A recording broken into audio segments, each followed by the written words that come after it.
Yo, my name is Adeja Adeboali, and it's the best sporting show in the whole of universe. It's still news, instant sport, and of course, Band Radio Scope on our YouTube channel, on Twitch, on Apple Podcasts, and Spotify.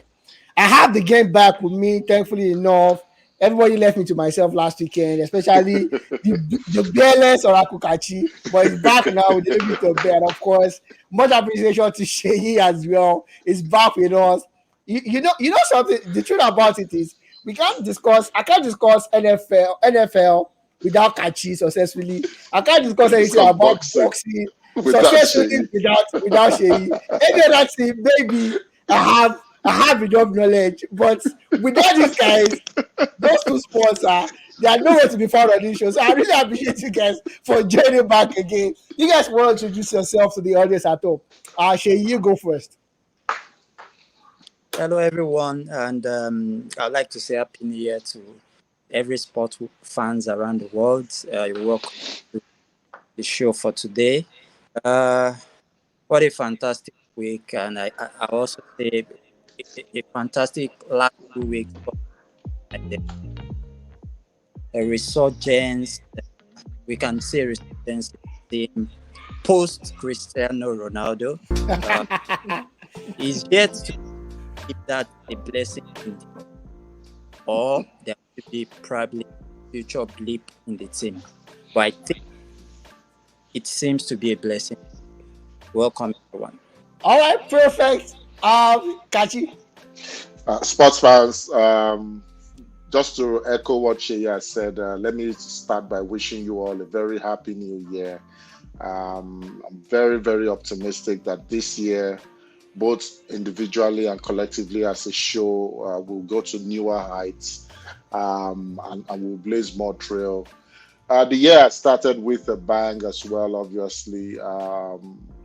Chelsea cannot even defeat the Manchester City side without their major stars. I don't know if this is a signal of the end for Graham Potter. The project never took off. Graham Potter's Chelsea is beginning to look like Steve Nash's Brooklyn Nets right now.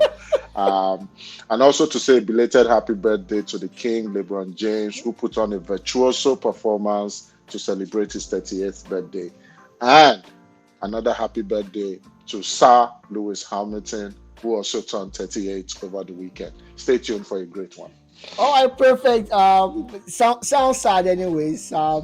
You mentioned 38 now across board. Cristiano Ronaldo is going to be 38 as well next month. Just goes to show you we are going to a new phase of different sports. But I'm going to be starting with just good news to start with from a good front. Damahelan, the NFL player, is back now. Not fully, but at least his senses are back. He can move his limbs now and full couple of recognition. Don't forget that he got this concussion, I think sometime 2 weeks ago, if I'm not mistaken. On Monday actually. Monday, yeah. A week now. So, but he's back. At least he's not dead, thankfully enough. Mm-hmm. Like the Muslim will say, Alhamdulillah, and the Christians will say, glory be to God. So we are happy that he's back right now, at least. To not to the best function, but to a different dangerous one. And Sheyi, I'm going to come to you straight up on this one. Dr. Davies versus Hector Garcia. I watched part of the match or part of the bouts, and I could hear the commentator saying Hector at the point, Garcia at the point, did not even know where he was before the call for the technical knockout came from the referee. Do you want to fill us in exactly what happened on this one? Yeah. Well, what a night for Gervonta Davis. He has started this new year with a bang again. You can say this guy is like the biggest, the deadliest boxer. But he is unbeaten. He has a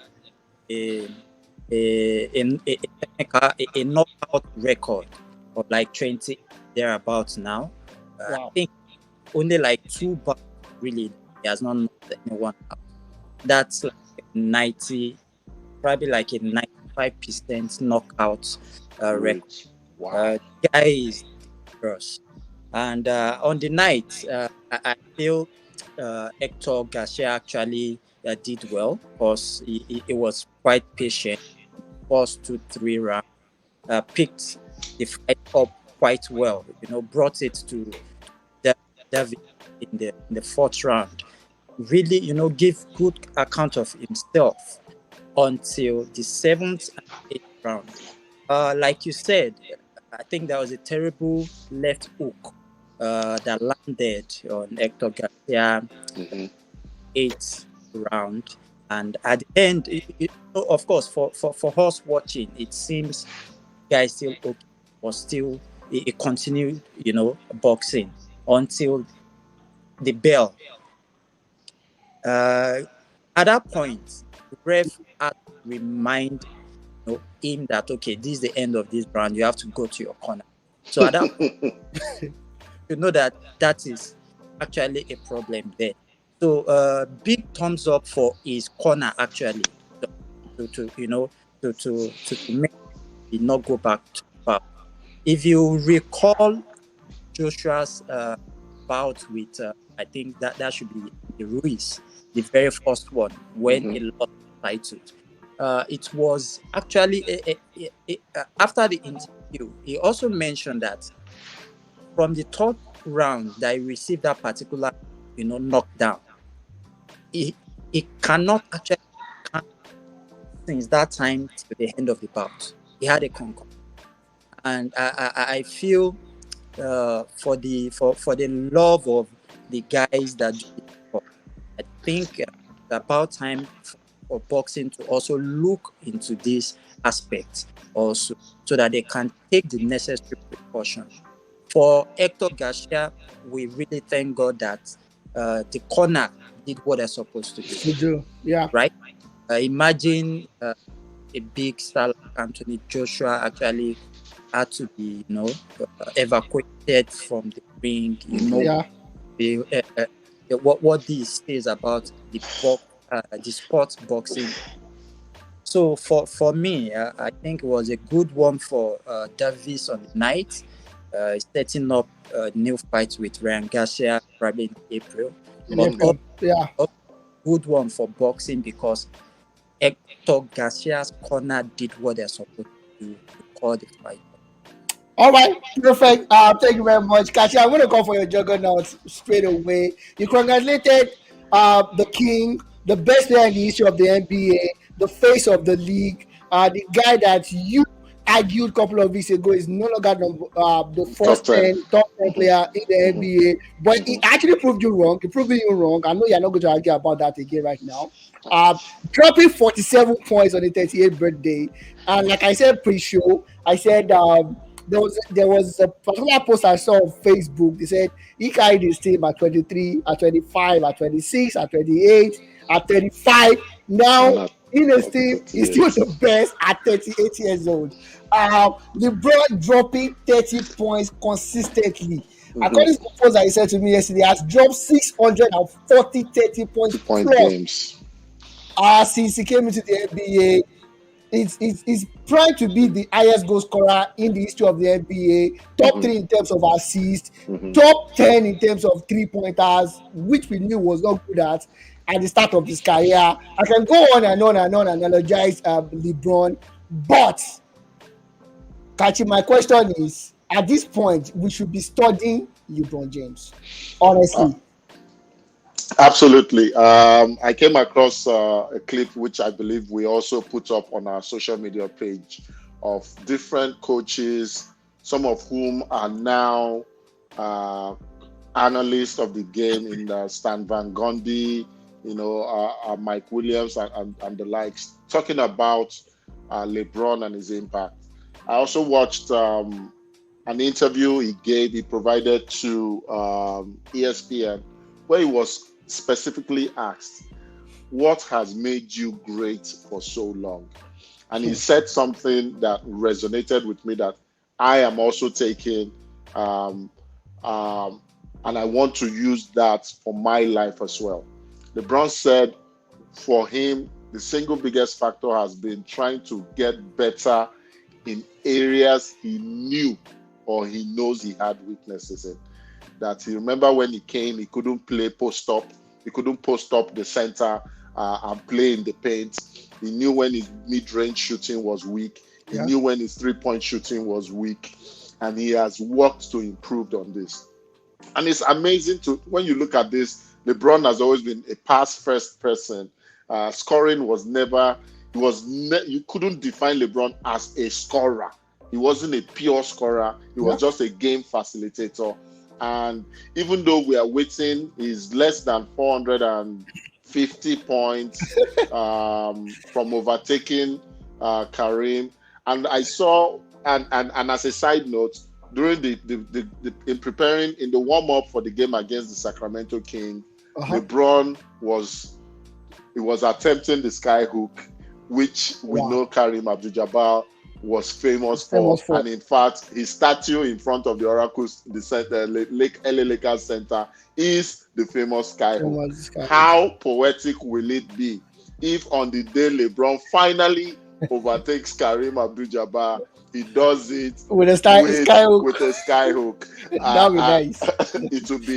It will be poetic justice. But big kudos to LeBron. I could go on and on and on. I've told you I'm a big LeBron fan, and for him, and I want to say this before I stop, before I even lose track of what you have asked me. I sincerely believe that LeBron's closest competition in his era is Kevin Durant. Of course, 100%. 100%. However, to let you know how great LeBron is, Kevin Durant, even with his own super team of James Harden and Russell, could not beat LeBron. He had to go team up with a 73-win Golden State Warriors to be able to overcome the LeBron hump. And even in making the changes LeBron has made, has still struggled to replicate that kind of effort. So big kudos to LeBron. I pray God keeps us all alive. When LeBron is 25 points remaining to overtake Kareem, we are going to let the whole world know to tune in on that day and watch greatness happen. Yeah. God will keep us alive. We will watch it. I can't wait to see the amount of ovation he will get. And maybe, just maybe, that would quieten the whole noise about who is the greatest. I know I just said everything that is music to your ears right now. Honestly, I feel to me, personally, for me, I don't think it's a conversation. Honestly, it's a conversation. It's not about rings. If it was about rings, people come up with that ring argument. He has 6 rings. He has 4 rings. 10 straight NBA finals. It's no mythic. It's no joke. And like Draymond killed the argument. You don't play against the best assembled basketball team in NBA history. Come across them. He actually did beat them. And you know the funniest thing? It was 3-1 down before he beat them. That had never been done in the history of NBA. There's only one anomaly, and LeBron was the anomaly. I want to add something else. It says a lot when coaches that you played against, give you this amount of praises. Yeah. But when players who the whole world openly call your staunch rival, arch enemies, arch nemesis in the big 3 of the Celtics, 2 out of the Celtics big 3, who did not play with it, because the other person of the big 3, Rajon Rondo, won a ring with LeBron, so he doesn't say anything. The other one, Ray Allen, won a ring with LeBron. But 2 out of these big 4, not even big 3, Paul Pierce and Kevin Garnett, who we know never say anything nice about LeBron. I saw their tweets. Paul Pierce ending it with #GOAT swear word.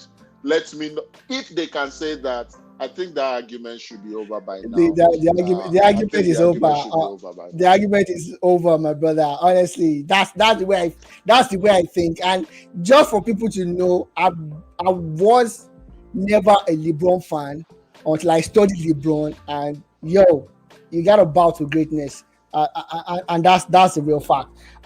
Kashi, to a not so interesting one is the fact that LeBron has come out to say, yo, I don't want to end my career this way.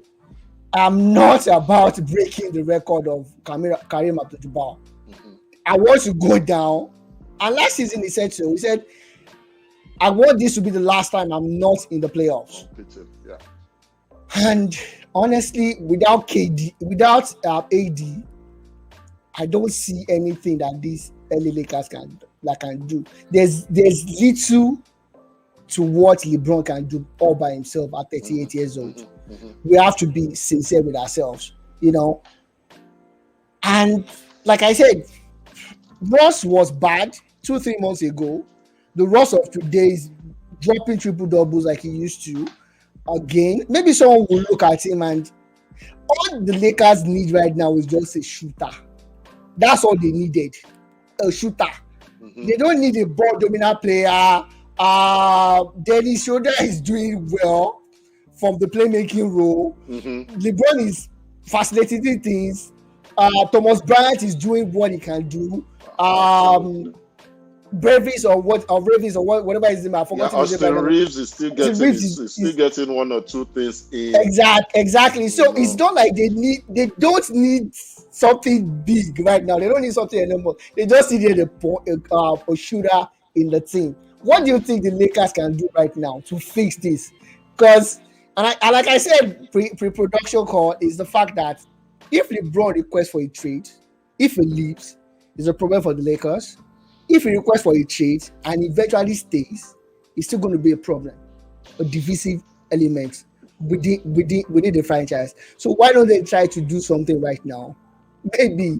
Maybe someone who is a free agent, trade out Ross Westbrook, look for something, anything, just at least get to the play-ins. That's the least that you can ask of Lakers right now. Adubale, I have to be honest, and I know that during our production call I said this, and I want our listeners to know that if not for the championship won in 2019, 2020 in Orlando, we can categorically call Rob Pelinka's tenure as the GM of the Lakers a bust. He has made terrible free agency decisions. He has made trade decisions that have been heavily questionable. The fact that the Lakers right now are in a position where they cannot enter into any trade negotiation with the upper hand is because of the trade and what he gave up for the Anthony Davis transfer. The Lakers right now only have one first-round pick for the next 4 to 5 years, simply because of that trade to Anthony Davis, who we know, it's not as if this injury we are seeing in the Lakers only started happening with the Lakers. AD has always been, he probably is dating a nurse or a doctor. Let's just be very honest with ourselves. And he's giving himself every excuse to go and see his beloved girlfriend or wife, whoever she is. And that's just on a lighter note. Right now, the long and short of the Lakers' malaise is that they need a shooter. However, the Lakers are not in a position, because we know LeBron James has always been very passive aggressive. He will pass his message across without, it's left for you to know what he's saying. Get the message. And we know that what LeBron is basically saying is that right now the GM is not putting me in a position to succeed. And a lot of people have come out to say, if you knew this, why did you sign your last contract with the Lakers? Because signing you to a 3-year, $41 million per year contract means that the Lakers are stretched thin with cap space. So they can't even get anyone in until they get a marquee signing. And they only have 3 marquee signings. It is LeBron, it is AD, it is Ross. Those 3 alone account for $125 million of the Lakers cap per year. The challenge is, Ross has accepted his sixth man 6 months, role bro. and is thriving in it. LeBron, right now at 38, is still putting the franchise on his shoulder. That leaves you with one person. It is hard for you, everybody, to hear this. It is very unlikely. People are like, why do you always say this? But the only person that they can take into a trade negotiation right now, in my own Zaydi. opinion, is Anthony Davis. As improbable as it sounds, is probably the only one right now. LeBron will not Wow. LeBron will not go to a team that is rebuilding. Age, because of age, number one. Number Uh-huh. two, because of his win now mentality. Mm-hmm. Russell Westbrook is ring chasing. And right now, he knows that he has burnt a lot of bridges in Washington, in Houston, in Oklahoma. No plan. So, how many, even the teams we thought were struggling and would probably take him for retirement in Yeah. Sacramento, in Utah, are competing right now. So, they would not look to disrupt the apple cart. The only person that you can trade right now that can go to a rebuilding franchise and suddenly make them compete while he's healthy is Anthony Davis. So for me, if they need a shooter, if they want to have that conversation, they should pick up the phone, call the Chicago Bulls, offer them Anthony Davis, and get Zach LaVine and one other person. I know it's improbable, but that's the only way it will happen. Or they can call Toronto Raptors too. For who? Van Vliet? Van Vliet. Van Vliet is on a slump right now. Van Vliet is on a slump. The only even their young rookie, the guy who won Rookie of the Year last year, Scotty Barnes, is on a slump right now. The only person playing at an all-star level at the Raptors is a two-way guard, OG Anunoby. Because Pascal is struggling, Van Vliet is struggling, Trent is also struggling. That is why the Raptors are the sixth worst team right now in the NBA. So I don't think that's where you would look to solve your problem. You need to look to a franchise that is ticking and ticking well. Obviously, New Orleans will not do business with you. They own your first round pick for next year. Of course. It is only for them to look eastward and speak to Chicago right now, if anything will happen. Wow. Yeah. That says it all. But on the flip side, if AD can get himself fit, we will not even be having this conversation. If it has always been an if. Yeah, that's just the problem. Is a giraffe. I don't know. I hope Wembanyama does not end up like AD and Joe Embiid, play 6 games, go on another 6 games layoff. Anyways, that's what's about it for NBA right now. We'll be jumping straight into a side one again. Gianluca Vialli, the former Chelsea Italian international, died after that bad struggle with cancer. Our condolences to the family of Vialli, to Chelsea, to Inter Milan. I think he played in Fiorentina as well, Juventus, and every other club that he has played. Sampdoria formed a very wonderful partnership with the current coach of Italy, Roberto Mancini, back at Sampdoria as well. Our condolences goes to the family and of course all the teams that he played on. Wonderful memory we had of him scoring at the Italian 90. Came to Chelsea, performed well for them before he became a player coach as well. At Chelsea, it's a sad one, and that's where we are starting off from today. But Sheyi, I'm going to come to you on a lighter note, and this is a two-way street. People have argued for and against this. Vincent Abubakar's contract at Al Nassr has been terminated, and this boils down to the fact that they say they cannot have more than 8 foreign players at the same time on their roster, and because they have arguably the best one of the best players, or should I say the best player of his generation, in Cristiano Ronaldo, moving to Al Nassr, depending on what side of the fence you are sitting on. So if Ronaldo, even at 38, is coming, we're talking about the best player of his generation. I'm still going to sacrifice Vincent Abaka or whatnot. And there's a for and against. People have said, okay, it's because he's an African, and that's my opinion as well. Why does it have to be the one that is going to be sacrificed? They have so many Brazilians, like people like Luis Gustavo that have played their best years ago. He's not a 28-year-old guy compared to Vincent Abaka. Maybe Abaka lied about his age, but that's not for question. At least on paper, he's 28 years old, right? So we can we have to be a little bit factual.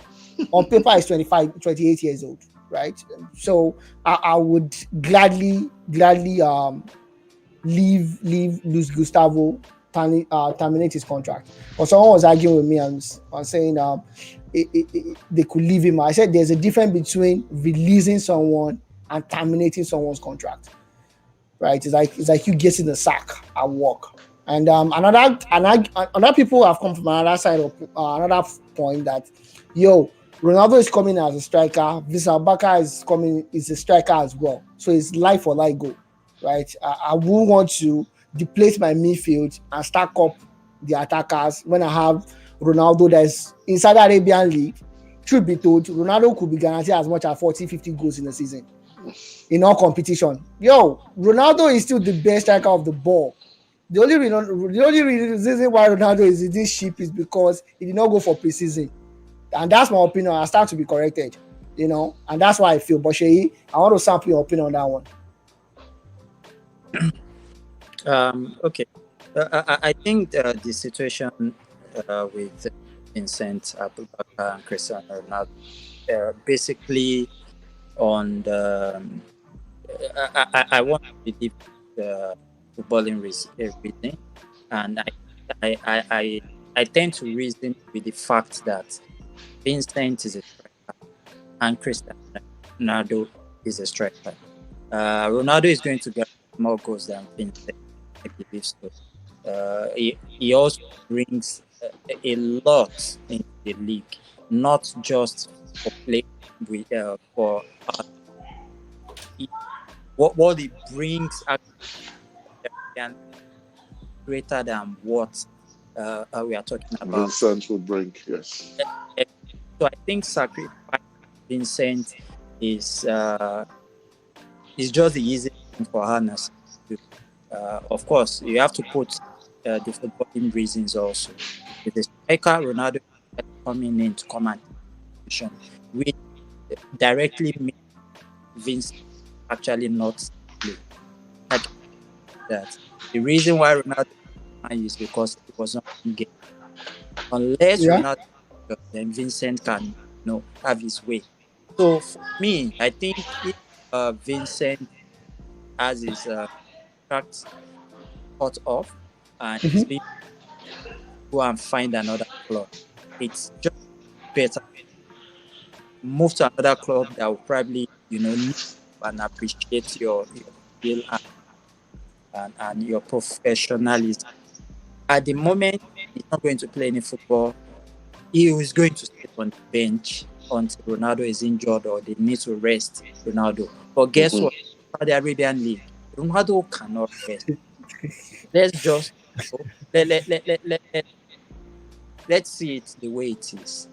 I think it's a better decision for Al-Nassr and Vincent Abubakar himself. Yes. Okay, so I should not get emotional about it. Yeah, please don't. Okay, I'll try not to. Kachi, I don't know if you agree with. I totally do. I don't think there is any controversy about it. This is purely footballing and commercial reasons. I don't think there's anything race related. I mean, within 1 week, it's only been a week since he was announced. Al-Nassr's Instagram followership went from less than 1 million to 10 million. The amount of jerseys they've sold has also skyrocketed. The amount of media attention they are getting now. Ronaldo is news. So, if it was you as a club owner, it needs to make a profit. Would you? It's not because I will sacrifice Luis Gustavo. No, no, no, no, no. It's not Gustavo. Because of, And this is the other thing is because of Ronaldo's signing. Uh-huh. Now, the likes of Sergio Ramos, the likes of N'Golo Kante, the likes of Luka Modric have been touted to also be interested in joining Al With Nassr. their eight foreign players. Wow. They, So they I'm will just they will letting you terminate know so, the so kind many of people. players that would Yeah, Ronaldo will still 100%. draw players to come. Yeah, So 100%. it's going 100%. to make out. Let's not forget that the Asian Champions League, the AFC, is one of the toughest championship to win as well. So beyond the he's playing in Saudi, they will be competing in that Champions League. So there is added motivation for Ronaldo, for the club to make that transfer. So because if we want to look at it, race, I don't think so. Cristiano Ronaldo, I don't know if he claims to be a Christian or not, but we know Vincent Abubakar to be a practicing Muslim working in a Muslim country. I sincerely believe that if they put everything, that factor alone would have made them to say, okay, this guy is not going to come here and contravene our religious laws. There's a higher chance that Ronaldo will contravene those laws than Vincent Abubakar will. So I think they put all this into consideration. He already did, and they have to circumvent that law for exactly. Ronaldo. He's living with a woman he's not married to. Yeah, but realistically, Kachi, I'm not putting this at the feet of Ronaldo. I'm putting this at the feet of the club itself. The club. Yeah, no, and I'm trying to tell you that the club did not do this based on race. The club knows they are going to get 3 times the number of goals Vincent has given them. Yeah, they are already reaping the economic benefit of this, such that by the time Ronaldo's 3-year contract is over, that 75 million euros or pounds a year deal will become just a drop in the ocean based on what they would get. I think it makes total sense. It makes total sense to me. Yeah, you already convinced me. Now you further convinced me. I don't think it's about this again. But I would still have preferred my African brother, not the one being the sacrificial lamb, anyways. And that's what I feel. It's my opinion. I stand to be corrected. I agree with you guys, but I would just prefer Abaka stayed back. He will get a club in Saudi. Just no, it's not. It's coming to Manchester United. and that's where I'm going. That's where I'm going next. So that we thought that Abubakar might be moving to Manchester United. So it's going to be a three-way thing. You know how this works. Whatever news you see on offside, caught offside, don't believe it. But when you see on a more valuable site, probably you could lay a little bit of credence to it. This was quoted according to the Sun. Was Weghorst as well, the Dutch footballer of Burnley, that now plays at Besiktas, has been touted to move to Manchester United as well. They've been crying for a striker. Wood Weghorst has played 16 games in the Super League, 8 goals, 4 assists, 2 yellow cards so far this season. Vincent Abubakar as well has scored about 9 to 10 goals in the Saudi Arabian League before he went to the World Cup, where he claimed he scored about 3 goals, if I'm not mistaken, at the World Cup, including that wonder goal against the Serbians. So basically, if you look at it, United are clamoring for a striker, and either of these two guys will be a short fix for just 6 months. And the trajectory of United right now, and most people are not seeing it, has been upward. And this is not to say I'm a supporter of United, but United could be challenging for the Premier League as it stands today. Before the game between Chelsea and Man City, City was leading United with just 1 point. So that just goes to show you that things could change within 3-4 games. And if they get a quality goal scorer, and I know most United fans have been against Antonio Martial, that they don't want movement, they want a striker that bury goals. Vincent Abubakar could be that one, could be that guy for them. For people that don't know, this guy was a top-notch goal scorer while he was at Porto. Weghorst was a very good striker as well while he was with at the German league. Before the little dry spell that he had with Burnley, he was at Burnley for just 6 months before he moved to Besiktas. He's banging goals at Besiktas as well. Two things: are they going to be the right fit for United? That's the number one question. It's one thing getting the striker. It's another thing the striker being the right fit. People might not see what Antonio Martial does for Manchester United in terms of movement, in terms of creativities, in terms of drawing away opponents. But strict, or should I say, uh, people that have better understanding of the game would see it. I know these kind of allegations were laid at the feet of Benzema when Ronaldo was still at Real Madrid.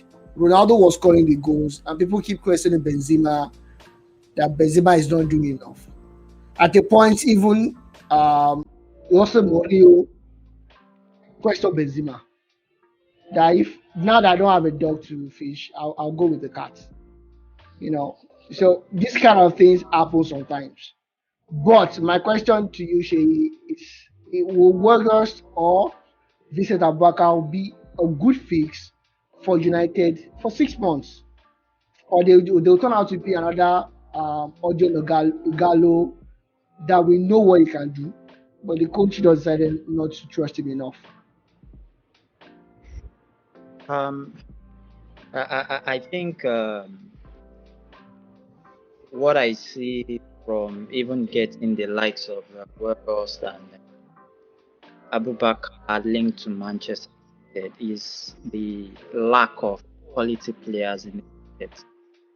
I think that's the problem that United is facing at the moment, especially quality strikers. Don't let me generalize say players.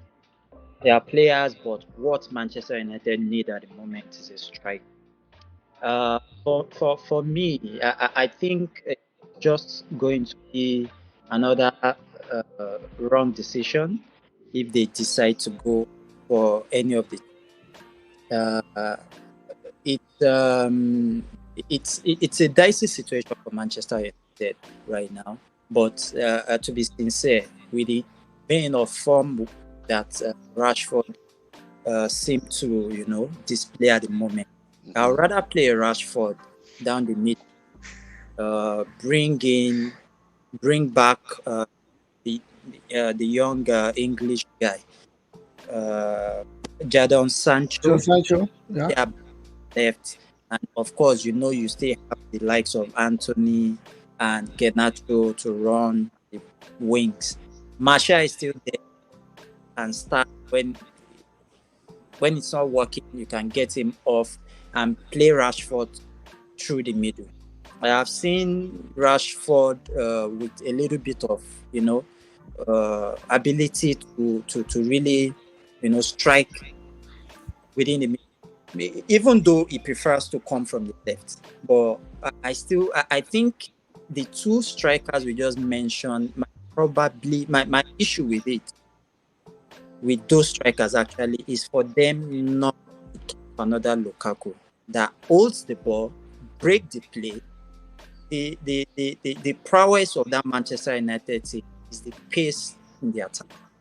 If you throw in a striker that breaks the play, that holds the ball unnecessarily, it's become another issue. So I'm really worried about that aspect of the attack.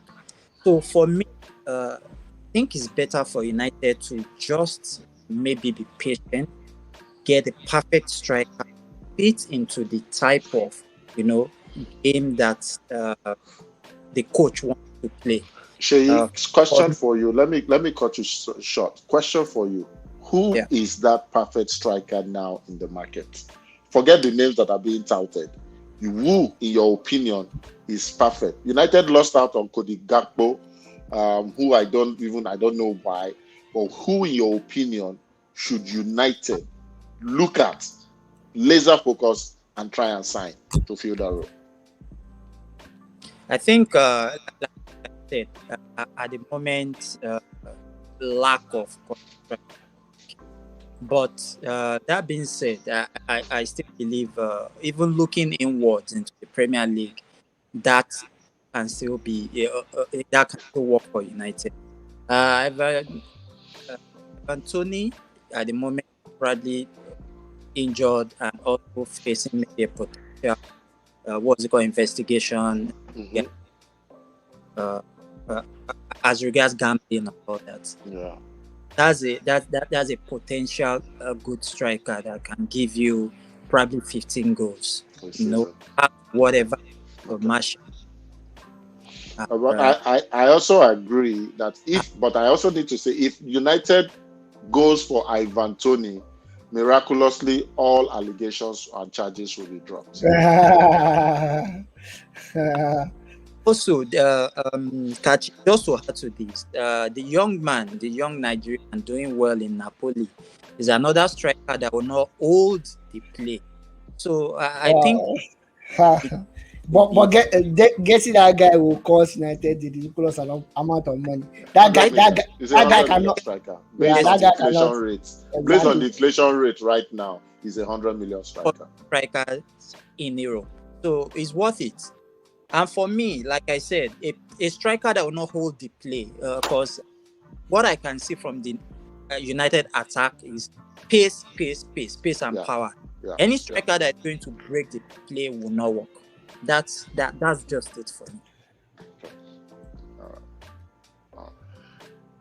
All I right. actually, I think about it. If I want to add, I think about it. I think those two names, and those are very, very shrewd answers, Shay. I think one of your major credit traits is being able to and be calm and answer me correctly while I put you under pressure, such as this. So I couldn't think of those two names, both within the league and outside, but in Victor Osimhen and Ivan Tony, I think United, if they go for either of them, would be in a better position. Totally spot on, really spot on. All right. Perfect. Thank you very much for that. Anyways, last time United lost was against Manchester City. They're going to be playing Manchester City pretty soon as well. But we've um, we've imbibed the culture of coming out to criticize coaches. They are not doing well enough. They should not be given time. They should sack Graham Potter. He's the worst coach in the history of Chelsea. Um, Eric Ten Hag is the worst coach in the history of Manchester United. Ole Gunnar Solskjaer is a PE teacher. You know, Ateta doesn't know what he's doing. Arsene Wenger is the worst in the history of the world. You know, we just come out to criticize these people as we think fit. You know, and sit down on our benches, on our chairs to talk about these people. But when they do something nice, we forget it and we are making it appear as if it's a norm, right?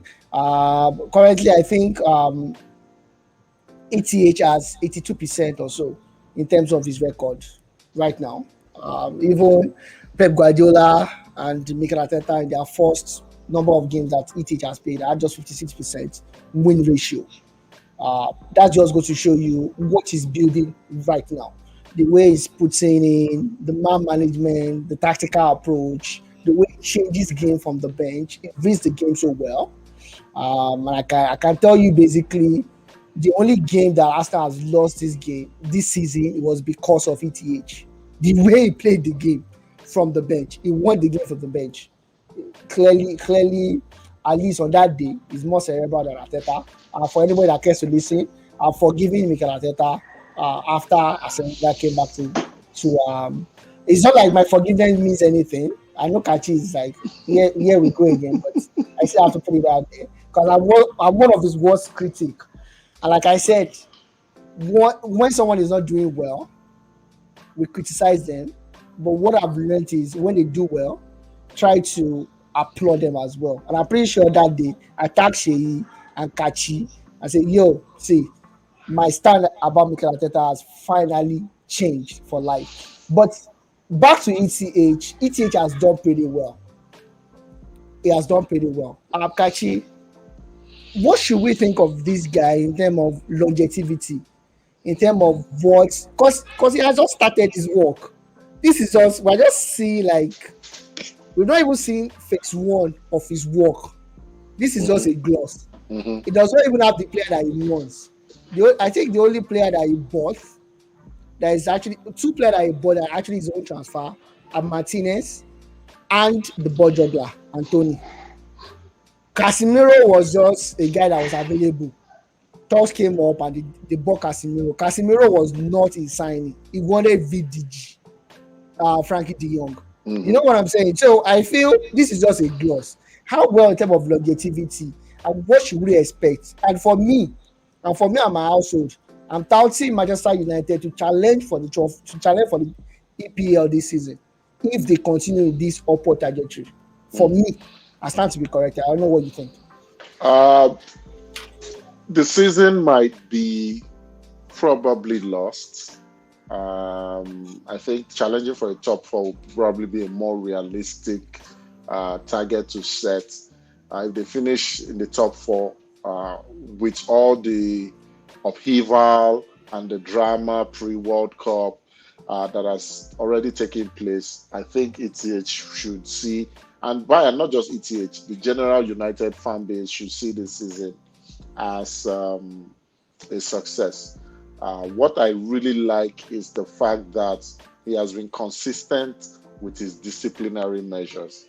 It goes to show that whatever he was doing with Ronaldo was not personal, especially because he replicated the same with Rashford. I guess the only thing that made it slightly different from Ronaldo's own was he was willing to let Ronaldo continue to suffer the result of whatever issues he had, while Rashford was forgiven and brought in to salvage a win in the same game he was dropped to the bench. Mm-hmm. There's He now has players who seem to buy into what he's saying because they now know that if they run afoul of his law or of his policies, they go chop bench, like we largely say in Nigerian parlance. So his word is law right now, and we're beginning to see it. They're consistent. Yes, the tougher challenges are ahead. I think they face City pretty soon. Not exactly sure, but I think there are tougher Yeah, challenges ahead. yeah, they're playing They, Saints very soon. I yeah, think in the next two games. yeah. But I like what I see. Yes, it's still a lot to be done tactic wise because sometimes I still ask myself, can I really see what ETH's tactics are? I see the discipline. I see the fact that players want to listen, but it still looks like he's missing one or two people in his image and likeness who will do exactly what he wants them to do. And not just attacker, maybe one attacker and one central midfielder. I don't think what's the name of the guy that was resurrected from the dead? Christian Eriksen is a long-term solution. Yeah. For all the goodwill he currently enjoys, I don't think it's a long-term solution to the creative challenges United is facing right now in the middle. But I like what I see. The fact that the team is disciplined, the team knows that their coach is the law.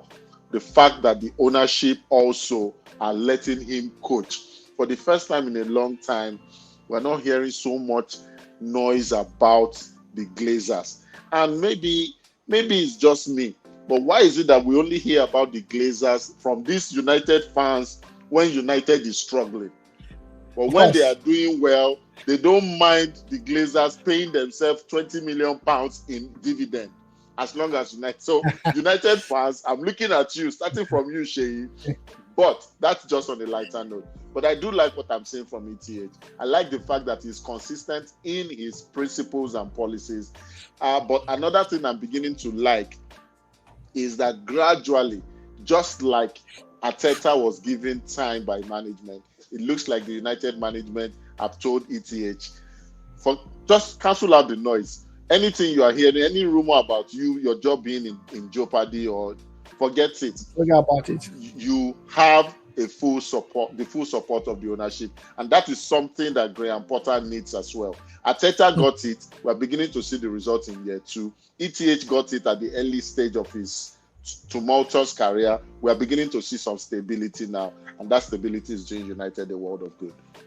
All right, perfect. Sheyi, I'm gonna come to you now, and I'm gonna be sharing my screen, showing you these guys, and I want you to rate these guys. Can you see it? Can you see the guys? Alison Baker, Yeah. Ederson, Aaron Ramsdale, David De Gea. Accordingly, because this are probably the four best goalkeepers in the Premier League right now. I could argue for Pope, Yeah. but at least from the top conventional top Why six, is Kepa not there, please? Kepa is not a keeper. Okay, Debo, for Yeah. this season or all round, Uh-huh. Just all for round. this season. Just for this season. Yeah. Okay. That's really pretty straightforward for this season. For my number for fourth, for me, I'll put Ederson. Ederson has probably faced uh, lesser, let me say, Obstacles. Yeah. lesser, Shorts. Yeah. less shots, and that has always been. And for that reason, I'll just put in my fourth. Okay. Mm, I think third, I will put Ramsdale. Okay. Ramsdale, if we're actually doing this for last season, I'll probably have Ramsdale probably second. Mhm. But for this season, I think Arsenal defense really stood up to some really good, runs. Position. Okay. Runs this season. They're actually the second best defense in the league. In the league. Actually, because of the defense, not because of goalkeeper. So for Yeah. me, I thought a resurgence of David De Gea this season will probably put him in Number in 2. Number 2. and yeah, number two. Oh wow. And for me, number one is Alisson Becker. Alisson Becker, let me say, Liverpool's defense has been the worst defense this season. They conceded too many chances. That's uncharacteristic of Liverpool defense that used to be solid rock. Solid. Yeah. Without Becker saves this season, I think they will probably be languishing in bottom League half. table. That would be Okay. All right. Perfect. I don't agree with you, but I'll catch you. Um, it's a very tough one. I sincerely think I was going to put De Gea first, but over the last few days between Alisson and De Gea, they've both had some gaps. Mighty say okay. No, they both have some gaps. De Gea having that little gap. I can't remember who they played very recently. I guess everything.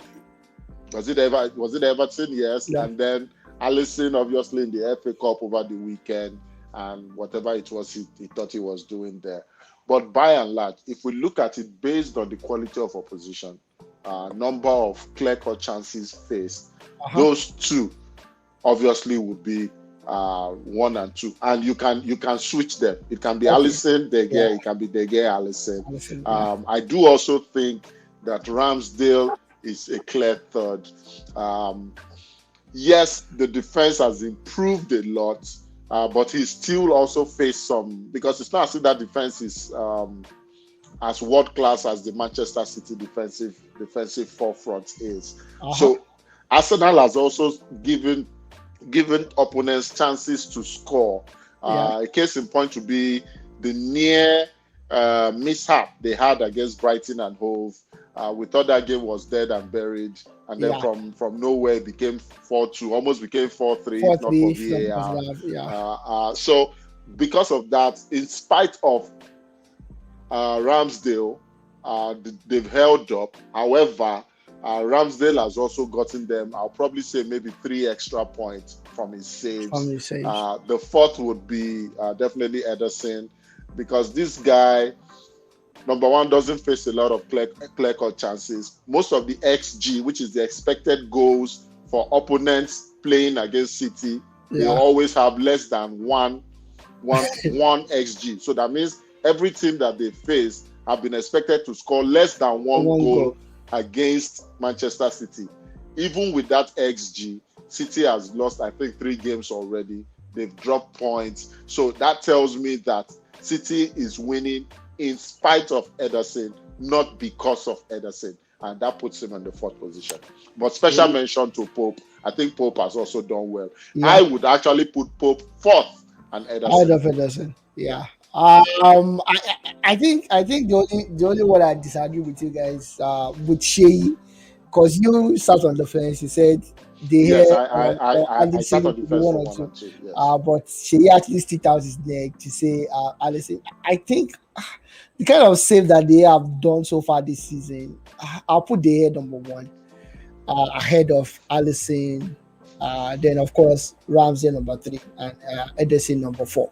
Anyways, that's just about it for that. It's just a new thing that we're going to be doing right now, making comparison like this from time to time, drop engagements from that as well. And of course, I know someone told me I'm a Mayu fan. I'm not a Mayu fan. Uh, just so you know, I'm a Leeds United fan. But I want to talk about the club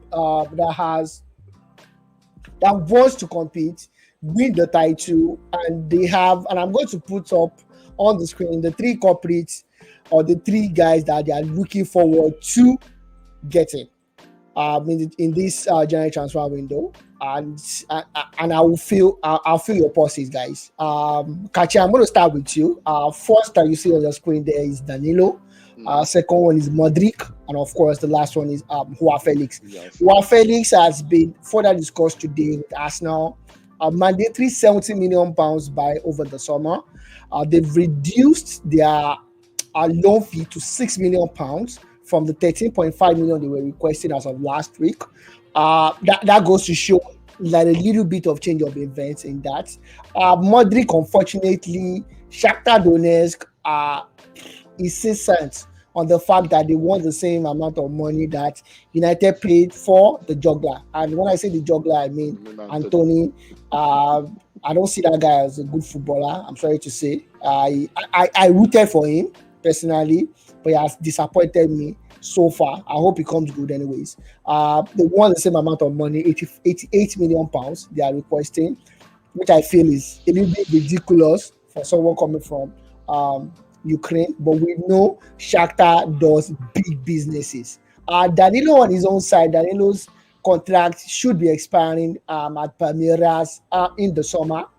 So this could be a pretty straightforward one for Arsenal. Arsenal, don't forget, have been on the neck of Yuri Telemas. Yuri Telemas has the best number of tackles in the EPL among outside the top six. That's Mhm. just goes to show you.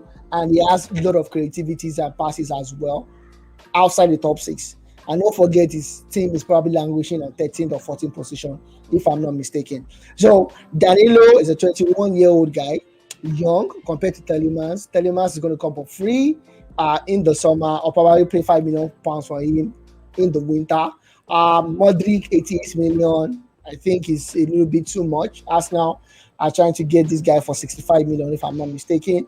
They've had the first bid rejected. They've gone with the second bid. We don't know the stand of the second bid as of right now that I'm talking to you. While Felix discussion is coming up. Kachi, okay, let me start with Shay. Shay, what's your assertion or what's your own view about these three transfers? And do you think Arsenal really do need these three transfers in the winter? Um, uh, really, very fantastic lineups, and the three transfer for me, I think they can do with two actually. Danilo's transfer might be pushed to maybe With summer, summer. because I don't think is actually lacking in that role at the moment. Even though they need more bodies, we understand that. But at the moment, I think with Gabriel Jesus' injury, I don't know if you know when he's coming back. He's out for 3 months, For so 3 months, so February. probably be back late February. Imagine. So obviously, I think your Felix is one of the key signings for Arsenal this winter. That is key for them because if Nketiah gets injured right now, Arsenal is in big. Yeah, 100%. I think Modric also another key signing for us because if you don't do it now, you probably have a lot of other, Shooters you know, in the summer. England and even out of England probably coming to the table and pushing the price up. And I feeling that is what Shakhtar is trying to do. Yeah, they're trying to start a Yeah, big war for that. to push the price up, get Chelsea to be interested, Newcastle to be interested, and all that. So I believe that is what is going on. For me, I think those two signings are key for us. They need to really put pen to paper for those two. For those two. That can probably be done summer or sign now and loan it back to Palmeiras. To Palmeiras. And then they can get him. You mentioned Telemann. Yeah. Telemann, in fact, it's still a shocker that Telemann still plays for Leicester, if you ask me. Telemann has been touted for Arsenal, for Manchester United, for Liverpool. Yeah. I think right now, this is the time for him to move. Otherwise, he might not really have that leverage again. So probably summer is going to go for free to maybe one of the top 6 teams. Okay. Kachi, what about you? What do you think about these three guys? Who should be paramount for Arsenal? Without a doubt, they need another body up front. That makes your Felix's potential loan deal, especially at the amount it currently is on, a bit more viable. Yuri Stilleman is not that old; he's just 25, so don't make him look like an old man. However, I think, you made him sound like, Danilo is just 21. Okay, sorry. Yeah, Stilleman he's not an old man. Yes, he has a lot of mileage on him, but he's played in a very good Belgian team. So most of the mileage is at the club side. And even at that, it wasn't as if they were playing in Europe for so long or at the latter part of competitions in Europe. I say that to say, as much as it will be good, I am still not totally sold, except for depth purposes, because we know Thomas Partey can get injured and will get injured. And the other thing is that Granit Xhaka is also not as young as he used to be, so he can alternate, because that's one of the strengths Tielemans has. He can play that Partey role, he can play the Xhaka role. So those are two, because of the amount involved. Those are probably the two deals I will go for right now. I'm a little bit skeptical about Modric because, number one, he's unproven elsewhere. Secondly, I ask myself, what is the value of Kvaratskhelia or whatever his name is? That Georgian Napoli genius right now. Are you saying that Modric is a more expensive purchase or a more expensive buy than that Georgian Maradona? They bought Napoli were more sensible. They got him. They scouted him when nobody saw it. Because come think of it, this Modric was being touted for, I think, Leicester City last year for 12 million or 15 million pounds. Exactly. But nobody was watching him then until now. That's why I think the Champions League. And that's why I think Arsenal should not rush it and let the season play out. I mean, they're out of Europe now. There won't be that much attention on him. Right now, I would say the João Felix and Yuri Stilleman deal is probably something they should try and lock up this winter transfer window and then let's see what will happen at the end of the season. All right, perfect. Thank you very much for that, Urokuka. Then of course I'll move to I'm trying to look for their logo right now. For some reason I can't see their logo because it seems they're as bad as their logo right now. But I'm talking about the club that everybody is talking about right now that needs help, and that is Chelsea FC of London, two-time European champions. They practically won everything that it is to win in club football. One of the leading clubs in England right now, expensive. Got that's the problem when you get American involved in football business. Todd Bodley came in. It does not. It's for me. It's directionless. Honestly, and the reason why I said it's directionless is there's a possibility with Sarton was Tuchel, and you allowed Tuchel to spend £170 million on defenders. You allow him to because it does not make any sense, honestly. And Kachi, I will refer you back to when we did this preseason, and a certain Adeyemi Adeboale came on this show, and it was going on and on about the fact that they don't need someone that will create in the midfield for them, and I was like, what's he talking about? Are we watching the same Chelsea and watching a different Chelsea? Because practically we all knew what Chelsea was yearning for. They needed a spark of creativity. They needed someone that can score for them. Imagine Chelsea has the highest goal scorer right now after 15 or 17 games, as Kai Havertz with 4 goals. The highest assist in their team combined has 3 assists. It's terrible. I think they scored just 17 or 15 goals all season. That's terrible. It's terrible.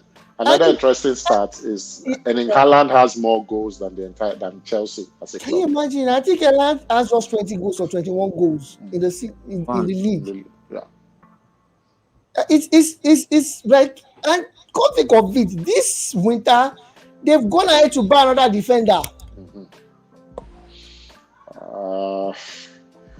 I have to ask, and I'm probably just a quick research I need to do, who the current sporting director is for Chelsea. I think they just got one sporting director because they were looking all across Europe for a sporting director. They eventually got one. Let me see what his name is. But go ahead, please. Yeah, the signings. What I'm seeing is just a clear case of an American investor who doesn't understand soccer coming in to invest in soccer and not leaving the business for the brains behind it to do.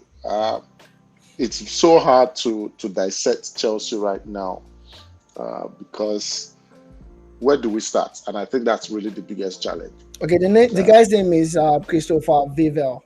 Go ahead. Vivel, okay. I don't know what his pedigree is in European football. However, Chelsea has to tell themselves the honest, like just be really honest with themselves.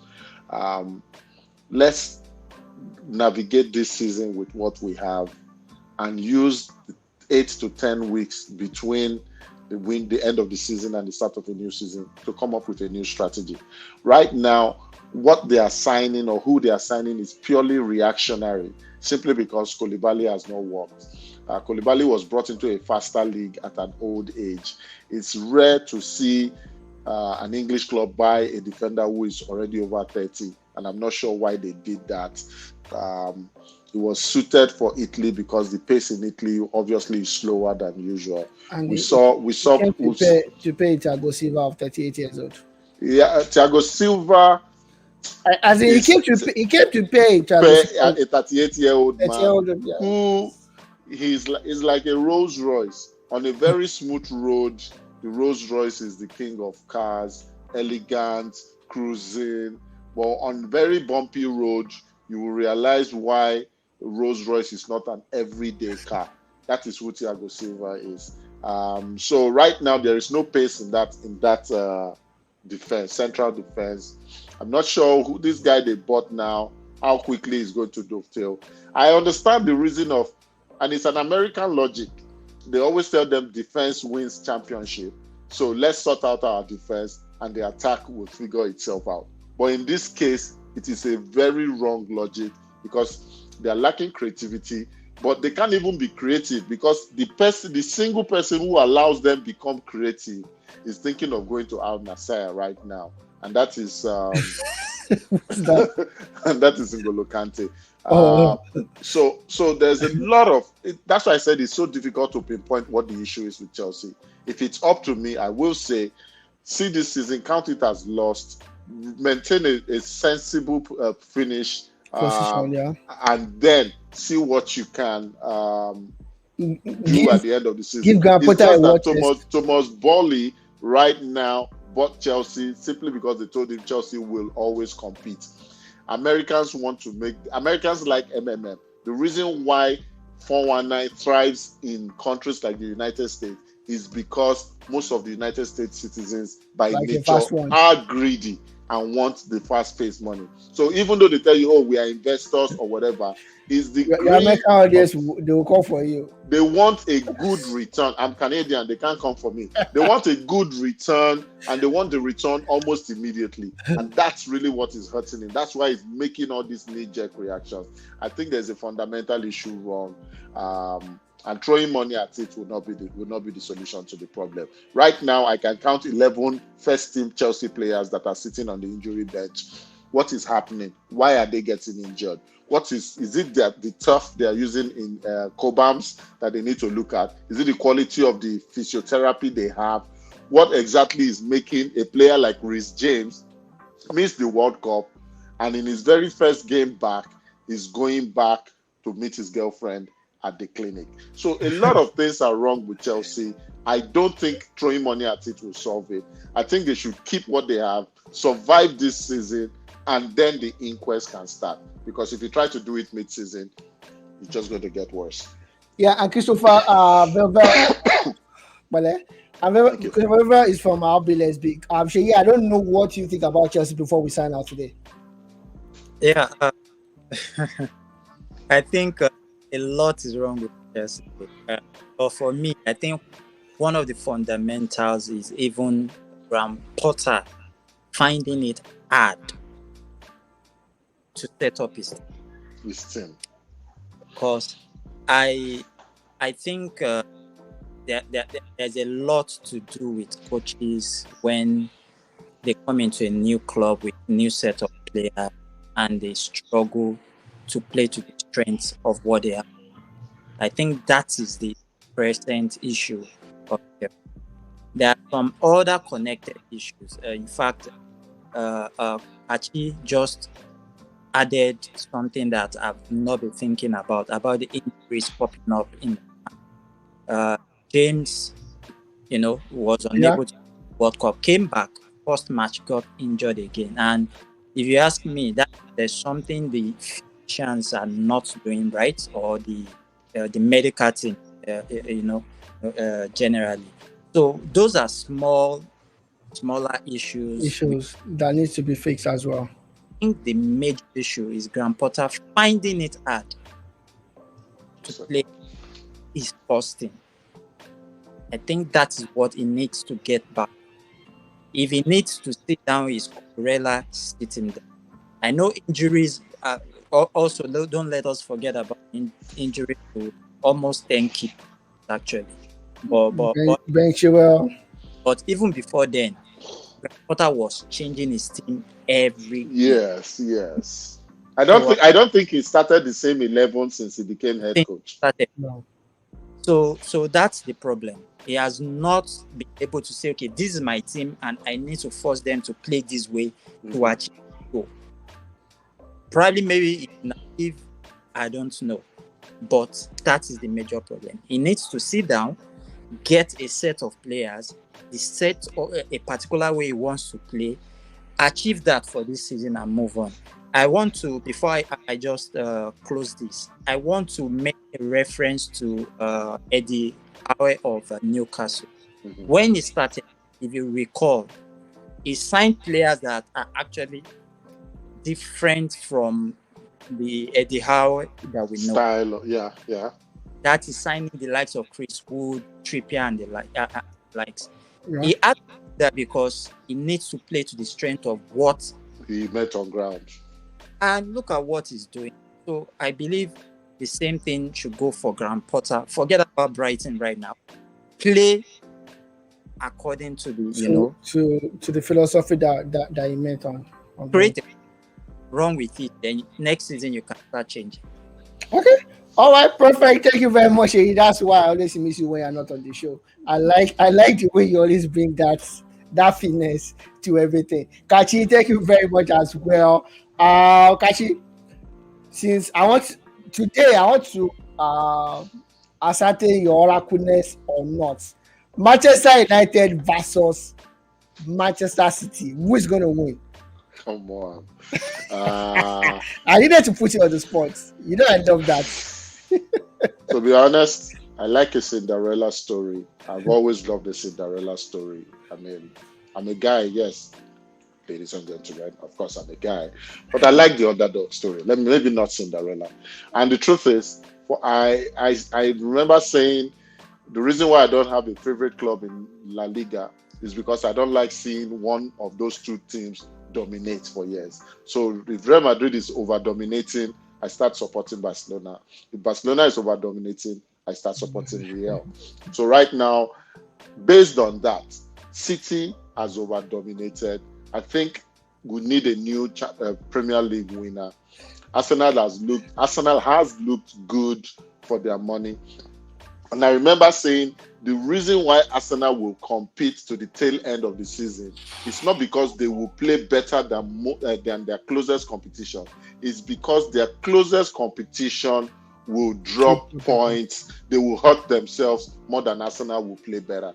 That being said, my heart will select Manchester United. I want to come to a show and see Sheyi beaming from ear to ear. I want to come to a show and see Olawale ready to analyze how ETH is the next best thing after sliced bread.